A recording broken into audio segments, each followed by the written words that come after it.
আল্লাহ বলেন জমিনকে বলেছিলাম এ জমিন তোমার কাছে আমার কোরআনটাকে আমানত রাখি। পাহাড়কে বলেছিলাম শক্তিশালী পাহাড়কে বলেছিলাম তোমার কাছে আমার কোরআনটাকে আমানত রাখি। আল্লাহ পাক রব্বুল আলামিন বলেন যাই মাত্র কোরআনকে আমানত রাখার জন্য আমি আল্লাহ বলেছিলাম, সাথে সাথে আসমান বলেন জমিন বলেন আর পাহাড় বলেন, আসমান জমিন পাহাড়ের মধ্যে ভূমিকম্প সৃষ্টি হয়ে গেছে। ডাক দিয়ে জনে বলে মহান রব্বুল আলামিন ও গো মালিক তুমি যেমন মহান তোমার কোরআন তো মহান। আল্লাহু আকবার বলেন। আল্লাহ তুমি যেমন মহান তোমার কোরআনও মহান, তুমি যেমন মালিক মহান মালিক, কোরআনটা অনেক বড় মালিক মহান মালিক। আল্লাহ আমাদের সাহস নাই, আমাদের এত বড় ক্ষমতা নাই, এই কোরআনকে বহন করার মতো ক্ষমতা আমাদের নাই, এত বড় সাহস আমাদের নাই, না জানি বেয়াদবি হয়ে যায়। পাহাড় বলে না না না কোরআন রাখার ক্ষমতা আমার কাছে নেই। জমিন বলে না না কোরআনকে আমি বহন করতে পারবো না। জমিন পাহাড় আসমান ডাক দিয়ে বলে আমরা পারবো না। আল্লাহ তাআলা বলেন ভূমিকম্প সৃষ্টি হয়ে গেছে, কিন্তু ওই কোরআনকে আমল করেছে, এই কোরআনকে বহন করেছে। আল্লাহ রব্বুল আলামিন ডাক দিয়ে বলে হামালাহুল ইনসান।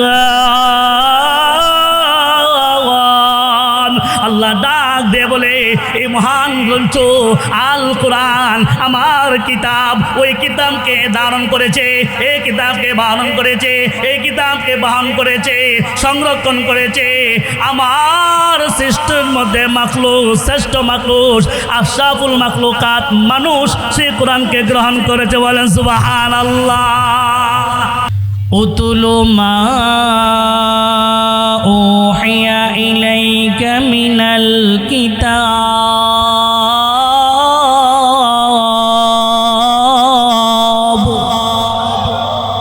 এক নম্বর নির্দেশ আল্লাহ পাক রব্বুল আলামিন মহান স্রষ্টা, আপনার আর আমার মহান মালিক, বিশ্ব মালিক আল্লাহ পাক রব্বুল আলামিন মহান গ্রন্থ আল কোরআনুল কারীম নাজিল করে আল্লাহ নির্দেশ দিলেন ওগো মুহাম্মদুর রাসূলুল্লাহ সাল্লাল্লাহু আলাইহি ওয়াসাল্লাম আমি আল্লাহ পাক রব্বুল আলামিন লৌহে মাহফুজ থেকে দুনিয়ার জমিন থেকে আসমান থেকে আপনার উপরে আমি যে মহান গ্রন্থ আল কোরআন, ওই গ্রন্থ আল কোরআন আমি আল্লাহ নাজিল করেছি, ওই কোরআনের কারীমের পবিত্র তেলাওয়াত আপনি করুন। বলে সুবহানাল্লাহ।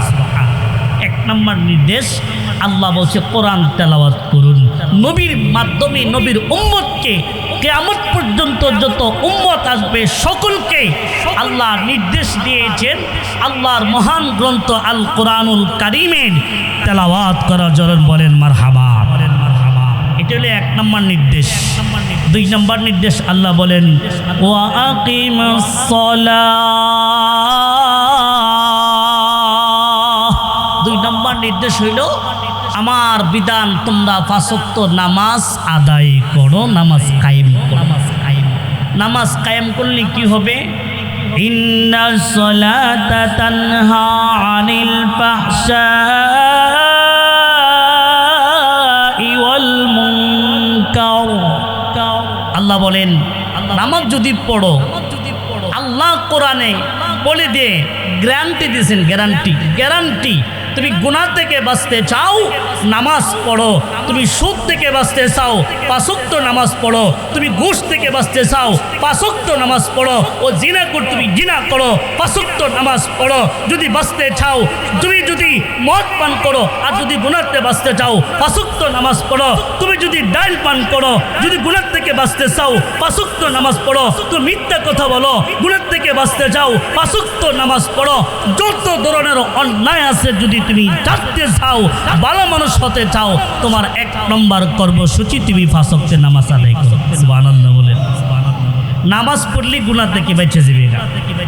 এখানে অনেক যদিও কথা আছে, আমরা সমাজে দেখি নামাজ পড়ে চুরিও করে, নামাজ পড়ে মিথ্যা কথাও বলে, নামাজ পড়ে ডাকাতিও করে, নামাজ পড়ে অপরের সম্পদ আত্মসাৎ করে, নামাজ পড়ে আবার গুনার কামও করে। এরকম মুসলিম বাংলাদেশে নাই, হ্যাঁ বিষ্ণুদি নাই মাশাআল্লাহ না আছে আছে। এবার প্রশ্ন হতে পারে নামাজ তো পড়িতে গুনাহ তো সারে না। এখানে অনেক কথা, এটা আজকে রেখে দিলাম, এটা অন্যদিন আল্লাহ তৌফিক দিলে। আমার আলোচনা বিষয় আজকে এইটা না, আমার প্রথম বিষয় হলো কোরআনুল কারীমের তেলাওয়াত। এখানে কয়েকটা আলোচনা। 1 নম্বর কোরআন কাকে বলে, আমরা যে কোরআন তেলাওয়াত করব, কোরআন কাকে বলি? 2 নম্বর হইল কোরআন তেলাওয়াতের ফজিলত কি, কোরআন তেলাওয়াত করলে লাভ হবে কি। 3 নম্বর যদি কোরআন তেলাওয়াত না করি এর বদলতে আমাদের ক্ষতিটা হবে কি। এই বিষয় নিয়ে আলোচনা করলে অনেক লম্বা সময়ের দরকার। আসুন সংক্ষিপ্ত আলোচনা করব। কোরআন শব্দের অর্থ হইল পঠিত। আল কোরআন, কোরআনুন এর শব্দ হইল পঠিত, যেটা বারবার পড়া হয়, বারবার পড়া হয়। পৃথিবীতে একমাত্র একটা গ্রন্থ আছে, একমাত্র একটা কিতাবে আছে, যেই কিতাব রাত দিন 24 ঘন্টা কোটি কোটি মানুষ সারা পৃথিবীতে তেলাওয়াত করে। এটার নাম হলো মহান গ্রন্থ আল কোরআন। বলে ঠিক না বেটি? এর মতো আর কোনো কিতাব পৃথিবীতে নাই। একমাত্র কিতাব, একমাত্র বই যেটাকে ধরতে গেলে, স্পর্শ করতে হলে অনুমতি নেই। তুমি মুফতি হও, মুহাদ্দিস হও, শাইখুল হাদিস হও, পীর হও, মাশায়েখ হও, যদি তোমার ওযু না থাকে, তুমি যদি পবিত্র না হও, তাহলে মহান গ্রন্থ আল কোরআনকে ধরার মতো, স্পর্শ করার মতো ক্ষমতা পৃথিবীর কারণে। বলেন ঠিক না? আল্লাহ পাক রব্বুল আলামিন বলেন, লা ইয়ামাসসুহু ইল্লাল মুতাহহারুন। আরো জোরে আল্লাহু আকবার। পৃথিবীর কেউ সাহস নাই উযু ছাড়া কোরআন শরীফ স্পর্শ করতে পারবে না। এত দামি এই কোরআনের মাহাত্ম্য নিয়ে আলোচনা করলে অনেক আলোচনা। কোরআন এমন এক দামি জিনিস, এই দামি জিনিসটা বোঝানোর জন্য আমি আপনাদের সামনে আরেকটা আয়াত আমি আপনাদের সামনে পেশ করছি। আল্লাহ পাক রব্বুল আলামিন বলেন, ইন্না আরাদনাল আমানাতা আলাস সামাওয়াতি ওয়াল আরদি ওয়াল জিবাল। আল্লাহ পাক রব্বুল আলামিন বলেন, ও দুনিয়ার মানুষ, ও পৃথিবীর মানুষ, মহান গ্রন্থ আল কোরআনুল কারীমটাকে আমানত রাখার জন্য আমি আসমানকে বলেছিলাম আমার কোরআনটাকে তোমার কাছে আমানত রাখি। আল্লাহ বলেন, জমিনকে বলেছিলাম এ জমিন তোমার কাছে আমার কোরআনটাকে আমানত রাখি। পাহাড়কে বলেছিলাম, শক্তিশালী পাহাড়, পাহাড়কে বলেছিলাম তোমার কাছে আমার কোরআনটাকে আমানত রাখি। আল্লাহ পাক রব্বুল আলামিন বলেন, যেই মাত্র কোরআনকে আমানত রাখার জন্য আমি আল্লাহ বলেছিলাম, সাথে সাথে আসমান বলেন, জমিন বলেন, আর পাহাড় বলেন, আসমান জমিন পাহাড়ের মধ্যে ভূমিকম্প সৃষ্টি হয়ে গেছে। ডাক দিয়ে জনে বলে, মহান রব্বুল আলামিন, ও গো মালিক, তুমি যেমন মহান তোমার কোরআন তো মহান। আল্লাহু আকবার বলেন, আল্লাহ তুমি যেমন মহান তোমার কোরআনও মহান। তুমি যেমন মালিক, মহান মালিক, কোরআনটা অনেক বড় মালিক, মহান মালিক। আয় আল্লাহ, আমাদের সাহস নাই, আমাদের এত বড় ক্ষমতা নাই, এই কোরআনকে বহন করার মতো ক্ষমতা আমাদের নাই, এত বড় সাহস আমাদের নাই। না জানি বেয়াদবি হয়ে যায়। পাহাড় বলে, না না না, কোরআন রাখার ক্ষমতা আমার কাছে নেই।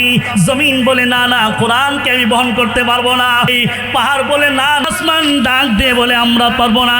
আল্লাহ তাআলা বলেন, ভূমিকম্প সৃষ্টি হয়ে গেছে, কিন্তু ওই কোরআনকে আমল করেছে, এই কোরআনকে বহন করেছে। আল্লাহ রাব্বুল আলামিন ডাক দিয়ে বলে, হামালাহুল ইনসান। আল্লাহ ডাক দিয়ে বলে, এই মহান গ্রন্থ আল কোরআন আমার কিতাব, ওই কিতাবকে ধারণ করেছে, এই কিতাবকে বহন করেছে, এই কিতাবকে বহন করেছে, সংরক্ষণ করেছে আমার শ্রেষ্ঠের মধ্যে মাখলুক, শ্রেষ্ঠ মাখলুক, আশরাফুল মাখলুকাত মানুষ সেই কোরআনকে গ্রহণ করেছে। বলেন সুবহানাল্লাহ। ভাইরা বাবার আমার, এই কোরআন গ্রহণ করার কারণে কি হয়েছে, কি হয়েছে? এবার আল্লাহ তাআলা আয়াতের মধ্যে কয়, শোনো শোনো শোনো, আমার কোরআনকে গ্রহণ করার জন্য কি হয়েছে জানোনি? আল্লাহ কোরআনে আয়াত নাজিল করে বলেন, ওয়ালাকাদ কাররামনা লিবানি আদম। আল্লাহ তাআলা বলেন, আমি বনি আদমের সম্মান বাড়াইয়ে দিয়েছি। তুমি পৃথিবীতে যত মাখলুক দেখো, পৃথিবীতে যত সৃষ্টি দেখো, বিলেশ ফেরেশতারা তো নিষ্পাপ, ফেরেশতার গুনাহ নাই। না না না, ফেরেশতার গুনাহ নাই, কিন্তু ফেরেশতার চেয়েও দামি বানায় দিয়েছি মানুষ, যেহেতু আমার কোরআনকে গ্রহণ করেছে। বলে সুবহানাল্লাহ। কোরআনের সম্মানের কারণে আল্লাহ মানুষকে সম্মানিত বাড়ায় করে দিয়েছেন। কোরআনকে গ্রহণ করার কারণে সম্মান আল্লাহ বাড়ায় দিয়েছেন, বলে ঠিক না বেটি? আল্লাহ বলেন মহান গ্রন্থ আমি আল্লাহ নাজিল করেছি, উতুলু, তুমি কোরআনটা তেলাওয়াত করো। কোরআন তেলাওয়াত করলে কি হবে? আল্লাহ নবী মুহাম্মদ আরবি সাল্লাল্লাহু আলাইহি ওয়াসাল্লাম হাদিস শরীফের মধ্যে ইরশাদ করেন, পয়গম্বর বলেন, মান কারা হারফান মিন কিতাবিল্লাহি ফালাহু বিহিল হাসানা, যেই ব্যক্তি কোরআনুল কারীম থেকে একটা মাত্র আয়াত তেলাওয়াত করবে, একটা মাত্র হরফ তেলাওয়াত করবে, আল্লাহ পাক রব্বুল আলামিন তার আমলনামায় কমসে কম 10টা নেক দান করবে। সুবহানাল্লাহ, আল্লাহু আকবার। শুধু তাই নয়, কোরআন তেলাওয়াত করলে কি হয়? আল্লাহ নবী মুহাম্মদ আরবি সাল্লাল্লাহু আলাইহি ওয়াসাল্লাম বলেন, ইন্না হাদিল কুলুবা তাসদাউ। আল্লাহ নবী বলেন, ও আমার উম্মত, তোমাদের অন্তর, আমাদের অন্তর ময়লা হয়ে যায়, জংকার হয়ে যায়। কামা ইয়াসদাউল হাদিদু ইযা আসাবাহুল মা, যেমন ভাবে লোহার মধ্যে যখন পানি লাগে, লোহার মধ্যে জংকার হয়, হয় কি হয় না? লোহার মধ্যে জংকার হয়, যখন পানি লাগে লোহার মধ্যে, লোহা জংকার হয়ে যায়। ঠিক তেমনিভাবে ওই আমার উম্মত, তোমাদের অন্তর এরকমভাবে জংকার ভরে যায়, অন্তরটা মলিন হয়ে যায়। এবার সাহাবায়ে কেরাম প্রশ্ন করলো, ওগো রাসূলুল্লাহ, ওমা জিলা উহা, ওই অন্তরটাকে পরিষ্কার করার জন্য, ময়লা দূর করার জন্য এবার কি ব্যবস্থা আছে? আল্লাহ নবী সাল্লাল্লাহু আলাইহি ওয়াসাল্লাম 2টা ব্যবস্থা করে দিলেন। 1 নম্বর ব্যবস্থা, ওয়াজিকিরি ওয়া কাসরাতু যিকরিল মাউত। 1 নম্বর হলো বেশি বেশি করে মৌতের চিন্তা করা। 1 নম্বরে বেশি বেশি মৌতের চিন্তা করবে। 2 নম্বর ওয়া তেলাওয়াতিল কোরআন। 2 নম্বর তেলাওয়াতে কোরআন। কোরআনের তেলাওয়াত করো, কোরআনের তেলাওয়াত যত বেশি করবা অন্তর পরিষ্কার হয়ে যাবে। এই জন্য তুই আমাদের কওমিয়া মাদ্রাসাগুলি থেকে অন্তরকে পরিষ্কার করার জন্য সর্বপ্রথম ছাত্রদেরকে আমরা কোরআন শিক্ষা দেই। ঠিক না বেটি? ঠিক না বেটি? তাহলে আল্লাহ তাআলা বলেন, উতলু মা উহিয়া ইলাইকা মিনাল কিতাব, আমি যে গ্রন্থটা দিয়েছি এই গ্রন্থটা তো তেলাওয়াত করো না। কোরআনুল কারীমের তেলাওয়াত বরকত আল্লাহ পাক রব্বুল আলামিন দান করে। যখন কোরআন তেলাওয়াত করা হয়, আসমান থেকে আল্লাহ রহমত নাজিল করে। সুবহানাল্লাহ বলবেন না? আসমান থেকে কি নাজিল করে? রহমত নাজিল করে। এক সাহাবী কোরআন তেলাওয়াত করতেছিলেন, কোরআন তেলাওয়াত করতেছিলেন, হঠাৎ করে ওনার একটা উট অথবা ঘোড়া লাফ দিয়ে ওঠে। কিছুক্ষণ পরে লাফ দিয়ে ওঠে। সাহাবী তেলাওয়াত বন্ধ করে আসলো, কিরে আমার ঘোড়া, আমার উট লাফ দেয় কেন? যেই মাত্র উটের কাছে আসে, এবার লাফ দেনা শান্ত হয়ে যায়। আবার সাহাবী কোরআন তেলাওয়াত করে, আবার লাফ দিয়ে ওঠে, লাফালাফি করে অস্থির হয়ে যায়। সাহাবী আবার আসে, যেই মাত্র ঘোড়ার কাছে আসে, ঘোড়া শান্ত হয়ে যায়। এইভাবে বারবার আসা যাওয়া করে, কিন্তু কারণটা বুঝতে পারে না। আশপাশে কোনো জিনিসও দেখা যায় না, কেন ঘোড়াটা লাফালাফি করে। এবার ওই সাহাবী নবীজির কাছে গেছে, ইয়া রাসূলুল্লাহ, আমি যখন কোরআন তেলাওয়াত করতে বসি তখন আমার ঘোড়াটা লাফালাফি করে। ঘোড়ার কাছে যেই মাত্র যাই তখন দেখি আর লাফালাফি করে না। আমি যখন আবার কোরআন তেলাওয়াত করি আবার আমার ঘোড়াটা লাফালাফি করে। এই কথা বলার সাথে সাথে আল্লাহ রাসূল সাল্লাল্লাহু আলাইহি ওয়াসাল্লাম বলেন, ও আমার সাহাবী, তুমি যখন কোরআন তেলাওয়াত করো, তোমার কোরআন তেলাওয়াত করো অবস্থায় আল্লাহ পাক রব্বুল আলামিন তোমার ঘরের উপরে রহমত নাজিল করে। আল্লাহ পাক রব্বুল আলামিন সাকিনা নাজিল করে। তুমি তো দেখো না, তোমার ঘোড়া যখন দেখে ডাকে দলে দলে ফেরেশতারা আসে তোমার কোরআন তেলাওয়াতের রহমত নাজিল করার জন্য, তখন ওই ঘোড়া ফেরেশতাদেরকে দেখে লাফালাফি শুরু করে। বলে সুবহানাল্লাহ। তাহলে হাদিস দ্বারা বোঝা যায় কোরআন তেলাওয়াত করলে আল্লাহ পাক রব্বুল আলামিন রহমত নাজিল করে। আল্লাহ তাআলা সাকিনা নাজিল করে, আল্লাহর বিশেষ দয়া নাজিল করে। এই জন্য কোরআন তেলাওয়াত ঘরে ঘরে বেশি কোরআন তেলাওয়াত করতে হবে, বেশি বেশি কোরআন তেলাওয়াত করতে হবে। ও আমার ভাইয়েরা, ও আমার বাবারা, ঘরের ভিতরে কোরআন তেলাওয়াত হবে আপনার জিন্দগির মধ্যে আল্লাহ বরকত দান করবেন। যেই ঘরে কোরআন তেলাওয়াত হবে ওই ঘরে আল্লাহ আদর্শ সন্তান দান করবেন। যেই ঘরে কোরআন তেলাওয়াত হবে ভূত আসবে না। যেই ঘরে কোরআন তেলাওয়াত হবে জিন আসবে না। যে ঘরে কোরআন তেলাওয়াত হবে গুনাহ হবে না। যেই ঘরে কোরআন তেলাওয়াত করবে কোরআন তেলাওয়াতের বরকতে আপনার সন্তানগুলিকে আল্লাহ নেককার বানায়া দিবে। কোরআন যে ঘরে কোরআন তেলাওয়াত হবে কোরআন তেলাওয়াতের বরকতে আল্লাহ আপনার ব্যবসার মধ্যে বরকত দান করবে। যে ঘরে কোরআন তেলাওয়াত হবে কোরআন তেলাওয়াতের বরকতে আপনার চাকরির মধ্যে আল্লাহ বরকত দান করবে। যে ঘরে কোরআন তেলাওয়াত হবে কোরআন তেলাওয়াতের বরকতে আল্লাহ পাক রব্বুল আলামিন আপনাকে বিভিন্ন ধরনের আপদ বিপদ থেকে হেফাজত করবে কে? আল্লাহ। এই জন্য প্রত্যেকটা ঘরে ঘরে কোরআন তেলাওয়াতের দরকার। ও ভাই কোরআন তেলাওয়াত শিখেন না, আপনার হাতে ধরি আপনার পায়ে ধরি আল্লাহর কোরআনটা তেলাওয়াত করা শিক্ষা গ্রহণ করেন। যেভাবে কোরআন শিক্ষা করেন কোরআন শিখতে পারেন নাই, কোরআন তেলাওয়াত শিখতে পারেন নাই, আপনি এমন একটা নারী ঘরের ভিতর আনেন, আপনার আহিলাকে বলেন কোরআন তেলাওয়াত করতে, আপনার আহিলা কোরআন তেলাওয়াত করতে পারে না, আপনার সন্তানকে কোরআন তেলাওয়াত শিক্ষা দেন, আপনার মেয়েকে কোরআন শিক্ষা দেন। আপনার মেয়ে ঘরে বসে কোরআন তেলাওয়াত করবে, দৈনিক কোরআন তেলাওয়াত করবে, আপনি ব্যবসা করবেন, আপনার মেয়ের কোরআন তেলাওয়াতের বরকতে আপনার ব্যবসায় বরকত দান করবে। সুবহানাল্লাহ বলে আল্লাহু আকবার। এই জন্য কোরআন তেলাওয়াত ঘরের মধ্যে জারি করেন। যে ঘরে কোরআন তেলাওয়াত হবে খোদার কসম করে বলি ওই ঘরে ঝগড়া হবে না। যে ঘরে দৈনিক কোরআন তেলাওয়াত হবে আল্লাহর কসম করে বলি ওই ঘরে চোর ডাকাত ঢুকতে পারবে না, কারণ এই ঘরের ভিতরে মহান রব্বুল আলামিনের কোরআনের তেলাওয়াত হয়। ঠিক না বেটি? এজন্য কোরআন তেলাওয়াত করবেন। নিজে পারেন না স্ত্রীকে শিখান, স্ত্রীকে বলেন কোরআন তেলাওয়াত করতে। আগের জমানায় আমরা দেখছি যখন শুক্রবার আসতো, শুক্রবার আসলে আমাদের পুরুষেরা মসজিদে যেত নামাজ পড়তো, বাপসাথার সাথে যখন নামাজ পড়ে হাতে ধরে বাড়িতে আসতাম, আয়সা দেখতাম আমাদের দাদিরা, আমাদের মায়েরা, আমাদের চাচিরা কোরআন নিয়ে বসে থাকতো, কোরআন তেলাওয়াত করতো। ঠিক না বেটি? সারাদিন অন্যদিন কোরআন তেলাওয়াত না করলো কমসে কম শুক্রবারে কোরআন তেলাওয়াতটা ছাড়তো না, কোরআন তেলাওয়াত করতো। কিন্তু এখন আমাদের এই যুগ আর নাই, আগের মতো ঘরে আর কোরআন তেলাওয়াত হয় না। বলেন ঠিক না বেটি? কারণ হইলো আগে ঘরে ঘরে টেলিভিশন ছিল না, আগে ঘরে ঘরে ভিসিআর ছিল না, এখন ঘরে ঘরে টিভি ঢুকছে, ঘরে ঘরে ভিসিআর ঢুকছে, কোরআন তেলাওয়াত বন্ধ হয়ে গেছে। আগে যখন আপনাদের সন্তানদের বিয়া করাইতে যাইতো, যখন পাত্রী দেখতো সর্বপ্রথম জিজ্ঞাসা করতো মা তুমি কোরআন তেলাওয়াত করতে পারো কিনা, কয় খতম দিছো? বলেন ঠিক না বেটি? হ্যাঁ, কয় খতম দিছো কোরআন শরীফ? আগে এটা জিজ্ঞাসা করতো, কিন্তু এখন জমানা পাল্টায় গেছে, এখন আর এটা জিজ্ঞাসা করে না। এখন আগে জিঙ্গা মেয়েটা লেখাপড়া কদ্দুর করছে, চাকরি মাকরি করতে পারবো কিনা। ঠিক না বেটি?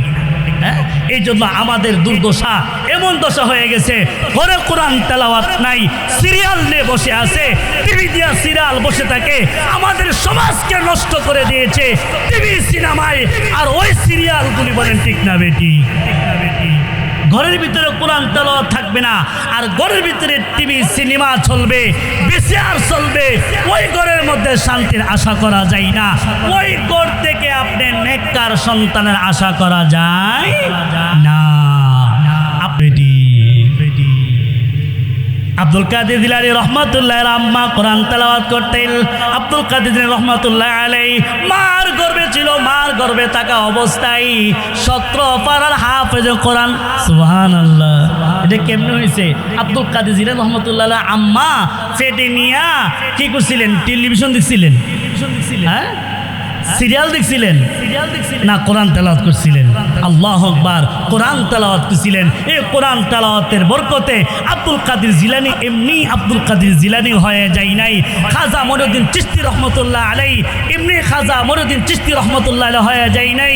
শাহ ওলিউল্লাহ মুহাদ্দিস দেহলভী রহমাতুল্লাহ আলাইহি এত বড় মুহাদ্দিস ছিলেন, এত বড় আল্লাহর ওলি ছিলেন, এমনি এত বড় আল্লাহর ওলি হয় নাই। শাহ ওলিউল্লাহ মুহাদ্দিস দেহলভী রহমাতুল্লাহ আলাইহি ওনার আম্মা এত আমল করতেন, এত আমল ওয়ালা ছিল, ওনার তাহাজ্জুদের নামাজ কোনোদিন কাজা হইতো না। সুবহানাল্লাহ বলেন। শাহ ওলিউল্লাহ মুহাদ্দিস দেহলভী ওনার আম্মার তাহাজ্জুদের নামাজ কোনোদিন কাজা হইতো না। আর আমগো এলাকার মহিলা তো 5 ওয়াক্ত নামাজ কাজা হয় না নাকি? না হয়, নামাজ হইতেই পড়ে না। আল্লাহু আকবার। শাহ ওলিউল্লাহ মুহাদ্দিস দেহলভী ওনার আম্মা তাহাজ্জুদের নামাজ পড়া প্রত্যেক দিন দোয়া করতেন, স্বামীর জন্য দোয়া করতেন, সন্তানের জন্য দোয়া করতেন। এই জন্য শাহ ওলিউল্লাহ মুহাদ্দিস দেহলভীর আম্মার গর্ভ থেকে যতটা সন্তান জন্মগ্রহণ করেছে প্রত্যেকটা সন্তানকে আল্লাহ জমানার শ্রেষ্ঠ মুহাদ্দিস বানায় দিয়েছেন। বলেন সুবহানাল্লাহ। ওনার আম্মা একদিন তাহাজ্জুদের নামাজ পড়ে মুনাজাত শুরু করে দিলেন, কান্নাকাটি শুরু করলেন। তাহাজ্জুদের নামাজ পড়া আল্লাহর দরবারে হাত বাড়ায়া দোয়া করতেছিলেন, আল্লাহ আমার সন্তানগুলি তুমি নেককার বানাইয়া দিও, আমার সন্তানগুলিকে পরহেজগার বানাইয়া দিও। দোয়া করতে করতে হঠাৎ করে তাকায় দেখে ওনার 2টা হাতের ভিতরে আরো ছোট ছোট 2টা হাতের ছবি দেখা যায়। সুবহানাল্লাহ বলেন। আরো 2টা ছবি দেখা যায়। উনি আশ্চর্য হইয়া স্বামীকে ডাক দিলেন, ও স্বামী দৌড়ায় আসো। বলে কি হয়েছে? দেখো না আমি যে হাত তোয়া আল্লাহর কাছে দোয়া করতেছি, আমি হঠাৎ করে দেখি আমার হাতের ভিতরে আরো ছোট ছোট 2টা হাত দেখা যায়। সুবহানাল্লাহ বলবেন। শাহ ওলিউল্লাহ মুহাদ্দিস দেহলভী ওনার আম্মাই কথা বলতেছেন। শাহ ওলিউল্লাহ মুহাদ্দিস দেহলভী ওনার আব্বা হইলেন শাহ আব্দুর রহিম মুহাদ্দিস দেহলভী রহমতুল্লাহ আলাইহি। এবার উনি ডাক দিয়ে বলে, আয় হাই আমি তো ভুলে গিয়েছিলাম, ও আমার বিবি এবার একটা সুসংবাদ শোনো, এবার একটা সুসংবাদ শোনো। ও আমার বিবি, আমার শাইখ মুর্শিদ খাজা খাতবুদ্দিন নুকাকি রহমতুল্লাহি আলাইহি উনি সুসংবাদ দিয়েছিল, আমাকে বলছিল, ও আব্দুর রহমান দেহলভী, ও আব্দুর রহমান মুহাদ্দিস দেহলভী, আমি তোমাকে ভবিষ্যৎবাণী দিয়ে গেলাম, তোমার গর্ভের ভিতরে, তোমার স্ত্রী গর্ভের ভিতরে, তোমার ঔরসে যে সন্তানটা আসবে ওই সন্তান নাম রাখতো আহমদ অলিউল্লাহ। অলিউল্লাহ মানে আল্লাহর দোস্ত, আল্লাহর বন্ধু। আমি তোমাকে সুসংবাদ দিয়ে যাই, আমি তোমাকে ভবিষ্যৎবাণী দিয়ে যাই, তোমার ঔরসে যে সন্তানটা আসবে সে একজন আল্লাহর ওলি হবে। সুবহানাল্লাহ বলেন। সে একটা আল্লাহর ওলি হবে। আমার তো বিশ্বাস হয়, আমার মনে হইলে, ও আমার বিবি তুমি যে দোয়া করতেছ, তুমি যে মোনাজাত করতেছ, তোমার গর্ভের ভিতরে যে সন্তানটা আছে ওই সন্তানটা গর্ভে থাকা অবস্থায় তোমার মোনাজাতের মধ্যে অংশগ্রহণ করেছে। সুবহানাল্লাহ। এই জন্য মা যদি নেককার হয়ে যায় সন্তান নেককার হবে। মা যদি আল্লাহওয়ালা হয়ে যায়, ঘর যদি আল্লাহওয়ালা হয়ে যায়, ঘরে যদি কোরআন তেলাওয়াত করেওয়ালা থাকে, আল্লাহ পাক রব্বুল আলামিন আল্লাহর ওলি দান করবে। বলে ঠিক না বেটে? এই জন্য কোরআন তেলাওয়াত করার জন্য এমন একটা মেয়ে ঘরের মধ্যে আনেন। ও আমার ভাইয়েরা, ও আমার বাবারা, আমি আপনাদের হাতে ধরি, আমি আপনাদের পায়ে ধরি, আমি আপনাদেরকে বলি, আপনার ছেলেকে বিয়া করাইবেন, আপনার ছেলেকে বিয়া করাইবেন, একটা মাদ্রাসার ছাত্রীকে বিয়া করান যে কোরআন তেলাওয়াত করতে পারে। ওই মেয়েকে বলবে, মা তোমার কোনো কাজ করতে হবে না, তোমার চাকরি করতে হবে না, আমি শুধু তোমার কাছে চাই তুমি দৈনিক কোরআন তেলাওয়াত করবা, তুমি দৈনিক কোরআন তেলাওয়াত করবা। তোমার কোরআন তেলাওয়াতের বরকতে আল্লাহ আমার ব্যবসার মধ্যে বরকত দান করবে, তোমার কোরআন তেলাওয়াতের বরকতে আল্লাহ পাক রব্বুল আলামিন আমার পরিবারের মধ্যে বরকত দান করবে। ঠিক না বেটি? কোরআন তেলাওয়াত দরকার আছে ইনশাআল্লাহ। কোরআন তেলাওয়াতের দরকার কার কার আছে ইনশাআল্লাহ? হাত তোলেন ইনশাআল্লাহ। মাশাআল্লাহ। নারে তাকবীর, নারে তাকবীর। আল্লাহ তাআলা আমাদেরকে কবুল করুন। তাহলে আল্লাহ তাআলা বলেন, ওতুলু মা উহিয়া ইলাইকা মিনাল কিতাব। ওগো আল্লাহ রাসূল, আমি আল্লাহ পাক রব্বুল আলামিন যে মহান গ্রন্থ আল কোরআন নাজিল করেছি, এই কোরআনের তেলাওয়াত বেশি বেশি করে করেন। নিজে কোরআন তেলাওয়াত করেন, নিজে পারেন না ছেলেকে কোরআন তেলাওয়াত শিক্ষা দেন। ছেলে কোরআন তেলাওয়াত পারে না, ছেলের স্ত্রীকে এরকম একটা স্ত্রী আনেন যে স্ত্রী কোরআন তেলাওয়াত করবে। বলে ঠিক না বেটি?